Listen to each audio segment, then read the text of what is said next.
I've acclaimed Phineas and Ferb many times for its smart and knowing sense of humor, wide assortment of characters, and clever plots. If there's a property that exists that I feel captures that similar sense of fun and creativity, it's actually something created in South America and first appeared about 50 years before Phineas and Ferb. That is, of course, Monica's Gang.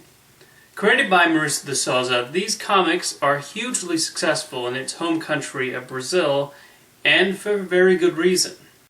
The title character is Monica, an extremely young girl who answers to the torment of the boys in the neighborhood with a whack from her stuffed bunny, appropriately named Samson. She is typically joined on her adventures by 3 other neighborhood children. There's Jimmy, or Cebolinha, who tends to shift between conniving and helpful. Smudge, or Cascone, is his knowing accomplice, whose fear of water leads to him not taking a shower ever. And then there's Maggie, or Magali, who's obsessed with food. All their eccentric personalities combine for some hilarious stories that actually prove to be rather unpredictable and tend to vary in scope. Most of the stories involving the group tend to feature Cebolinha concocting some far-fetched plot to throw Monica as the leader of the neighborhood, and it inevitably blows up in his face. While this could have turned formulaic, the writers and artists are able to make these funny, especially in the different ways Cascone ruins everything. Maurício de Souza also fills the comics full of characters for them to interact with, each one different from the next, and apparently inspired by people he knew. These range from Franklin, or Frangia, an inventor who constantly thinks of crazy new ideas for machines and potions, Nimbus, a young boy with an obsession with weather, to a literal angel who watches over them.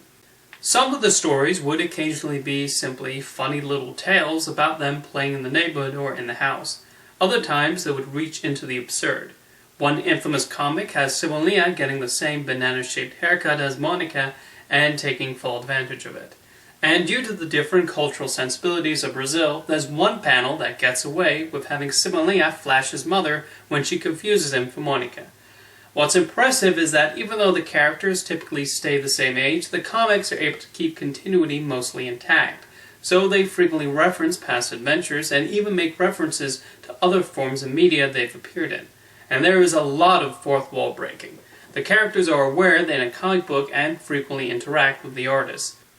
There was even an entire comic line that had Monica and friends going to their theme park that actually existed and getting a lot of comedic mileage out of it. The use of wordplay is particularly clever, mainly because it builds out of their personality quirks. Cebolinha's speech impediment is thankfully not played for laughs, but rather an opportunity for linguistic humor. The characters' relationships with their animals also allow for a lot of clever jokes as the comics explore the relationship between owner and pet. Over the years, there have also been movie parodies. I already talked about the Star Wars parody in an earlier countdown, but Monica has done plenty more. They even spoofed Batman Forever in one of the few parodies of that movie that does not completely mock it. Most recently, they tackled the Avengers, and there was a very clever parody of Back to the Future, in which Cebolinha goes back in time and tries to make sure de Souza is inspired to create him. The popularity of Monica's Gang has led to it jumping to other forms of media. I already mentioned the theme parks, but there's been a long-running popular cartoon that has been on the air for a very long time, and even an entire series of films, most notably The Princess and the Robot, which was a charming little adventure that pushed the scope of the comic even further, and yes, has been referenced in later stories on the page as canon. The animated series' affiliation with Cartoon Network has also led some clever promos, which paired them with some famous American cartoon personalities. Mon amour, os braços do Pepe são seus.